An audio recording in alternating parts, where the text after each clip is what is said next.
It is India's most populous state. Uttar Pradesh is home to more than 200 million people. About 1/5 the population of the country lives and votes in UP. So it is natural that this huge voter base manifests itself in impacting national politics. Local elections are around the corner and the landscape is already bristling with the static of impending electrifying friction.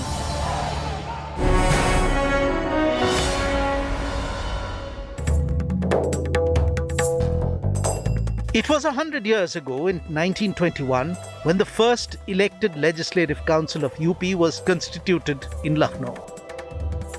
This also set in motion the shifting of the administrative headquarters from Allahabad to Lucknow, a process that was to take 15 years to complete.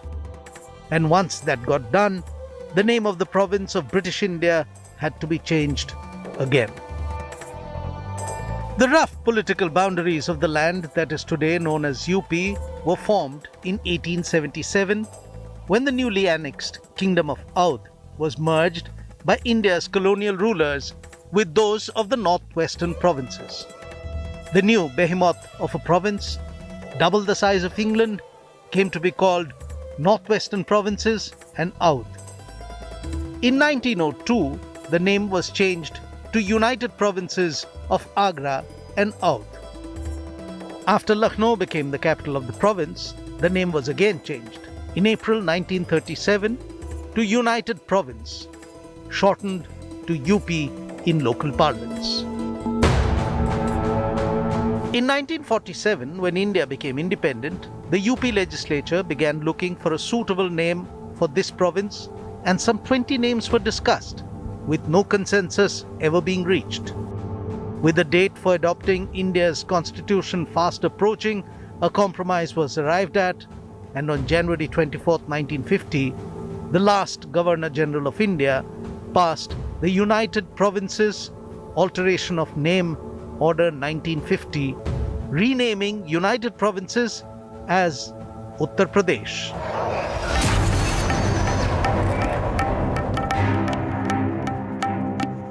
And since 1947, as a nascent democracy began to find its feet, political and mass leaders from Uttar Pradesh began playing a crucial role in the destiny of India.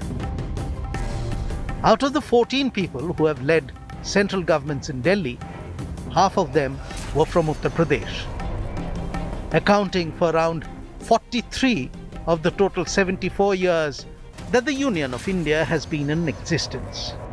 Long years ago, we made a tryst with destiny. The first Prime Minister of India in power for the first 17 years of the country came from Uttar Pradesh. When the world sleeps, India will awake to life and freedom. If Jawaharlal Nehru was from Allahabad, Lal Bahadur Shastri, the second Prime Minister of India, was born in Mughalsarai. Indira Gandhi was born in Allahabad. The fifth Prime Minister of India, Charan Singh, was from Uttar Pradesh. VP Singh belonged to the Zamindar family of Manda near Allahabad. The eighth Prime Minister of India, Chandrasekhar, came from a small village in the Balia district of Uttar Pradesh. While Atal Bihari Vajpayee, the first BJP Prime Minister of India, was originally from Gwalior in Madhya Pradesh, he represented Lucknow for 5 consecutive terms in the Lok Sabha.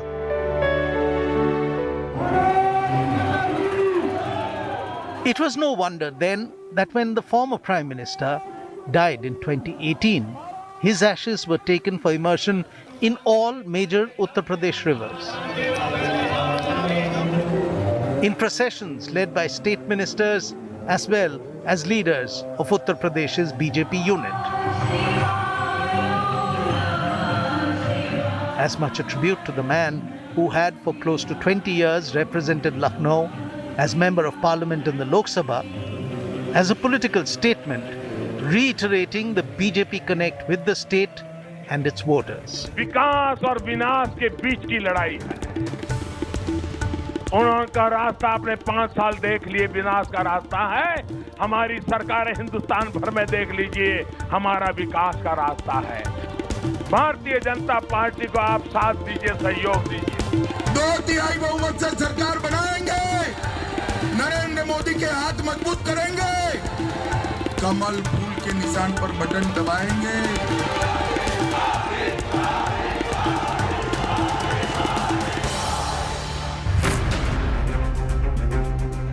It was an 8-day-long suspense. Speculation was rife as to who the party would choose amongst 5 possible candidates. There was palpable excitement among the cadre. Reports suggested that the delay in selection was due to a tussle between the top BJP leadership and its ideological mentor, the RSS. This was 2017, and the BJP had just won its first clear mandate since 1991 in the crucial Uttar Pradesh elections. It was not just a win, because the Saffron Party now occupied 75% of the seats in assembly. There is trouble brewing for the BJP with the constant delay in the name of the Chief Minister. But who would be the BJP Chief Minister of Uttar Pradesh was the question. In the run-up, CM probables could be seen rushing from one power center to the other.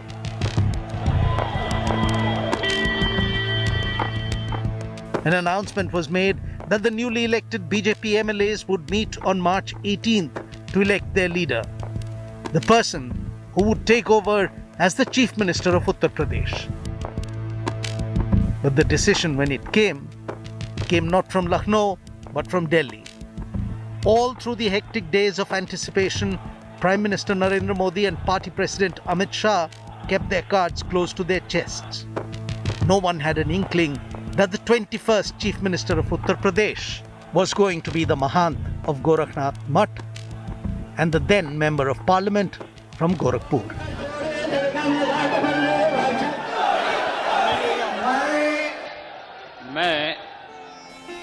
Yogi Adityanath, considered one of the most saffronized leaders of the BJP, was installed as the CM of this electorally crucial state. And it seemed that the BJP was sending out a clear message that with UP in its pocket, it would now push ahead with its core ideology. In March 2017, the Modi government at the centre banned the trade of cattle for slaughter across the country, effectively bringing to a halt the multi-billion-dollar meat and leather industry. Just a month later, Yogi Adityanath, the newly elected Chief Minister of Uttar Pradesh, India's largest meat exporting state, cracked down on abattoirs. He claimed those that were being shut down had been operating illegally. With absolute and brute majority in the UP Assembly, the new BJP government with Yogi Adityanath at its helm did not have to care for opposition points of view. In Uttar Pradesh, where caste had always been a deciding factor in politics, it had now more to do with religion. In Uttar Pradesh's power politics, the vote banks stack up like this. There are 20% forward caste traditional vote bank of the BJP. There are 19% Muslims and about 21% Dalits, plus 40% OBCs, which include 9% who are Yadavs, the traditional vote bank of the Samajwadi Party. But in 2017, it was the Samajwadi Party that was routed in the state assembly elections. As the BJP, riding Narendra Modi's popularity, convincingly won Uttar Pradesh. There was no getting away from the fact that splitting of the votes amongst parties opposed to the BJP had helped the Saffron Party score such a convincing electoral victory.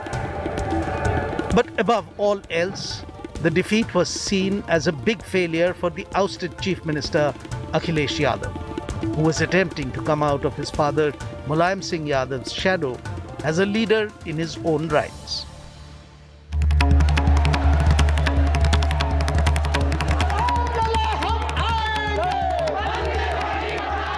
It was 1990 when L.K. Advani, riding his Rath, was making his way from the Somnath temple in Gujarat to Babri Masjid in Ayodhya, Faizabad. The Rath Yatra was stoking communal tensions, and the Vishwa Hindu Parishad had also mobilized their supporters across the country to congregate in Ayodhya. On 23rd of October that year, Advani was arrested as he was about to cross the Bihar border into Uttar Pradesh. But this did not stop the car sevaks continuing onwards to Ayodhya in UP. The Chief Minister of UP, Mulayam Singh Yadav, ordered the arrest of all car sevaks trying to enter Ayodhya. According to reports, 1.5 lakh were arrested, but they still kept coming. Over a matter of few days, between 50 to 70,000 car sevaks managed to break into the city, and then they stormed the Babri Masjid. Clashes broke out between security personnel and the car sevaks. Pitched battles were fought, and on 30th of October 1990, at Mulayam's orders, the police fired on the mob. Official sources say 30 people died, but the figure was always disputed. This single act earned the UP Chief Minister the sobriquet of Mullah Mulayam and turned him into a national figure. Congress के मुस्लिम base को खोने की दो वजह थी। एक तो 9 नवंबर 1989 में before the Lok Sabha election Rajiv Gandhi ji प्रधानमंत्री थे और नरेंद्र तिवारी जी मुख्यमंत्री थे, और इन्होंने डिस्प्यूटेड जगह पर शिलान्यास कराया, जिसको लेकर के मुस्लिम कांग्रेस से एलिनिएट हुए। और मुलायम सिंह जी के सेकुलर क्रेडेंशियल्स अगर एस्टेब्लिश्ड हुए हैं, जिसके लिए आज तक भी माइनॉरिटी के दिल दिमाग में उनके लिए सम्मान है, दैट वाज द डे जिस दिन उनको कार सेवकों पर गोली चलानी पड़ी। Mulayam Singh Yadav was born into a peasant family in Saifai in Etawah district of UP. In his younger days, he trained to be a wrestler and never lost the swagger of a man from the rural akhada. It was during his college days that Mulayam got involved with student politics. His idol was the socialist ideologue Ram Manohar Lohia, who he met in 1966 when Lohia had come to Etawah. It was Lohia who chose Mulayam as the candidate from his party to fight the UP Assembly elections in 1967. Mulayam won the election against a formidable Congress rival, becoming the youngest MLA at age 28. Young, dynamic, energetic and full of dreams. ऐसा मुलायम सिंह था जब पहली बार MLA बने। 69 में चौधरी चरण सिंह के लोक दल के या भारतीय क्रांति दल के एग्जिस्टेंस में आने के बाद जो पिछड़ों में प्रभाव था समाजवादी पार्टी का, वो कम हुआ, और 69 के जो मिड टर्म पोल था उसमें मुलायम सिंह हार गए और फिर वो विल्डरनेस में चले। After the sudden death of Ram Manohar Lohia, Mulayam Singh Yadav joined Charan Singh's Bharatiya Kranti Dal and was again elected to the UP Assembly in 1974. When emergency was declared in the country, Mulayam was detained and spent the next 19 months in jail.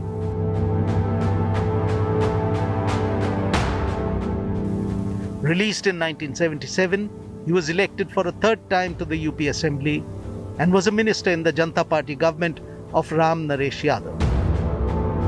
As Minister for Cooperative and Animal Husbandry, he introduced reservation for OBCs in the jobs of his department.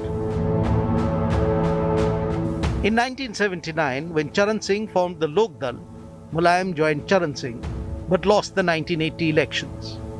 In 1985, he won and became the leader of the opposition in the UP Assembly. By 1989, he had joined the Janata Party and became Chief Minister of Uttar Pradesh for the first time. And a year later, he ordered his police to fire on the rampaging car sevaks at Ayodhya.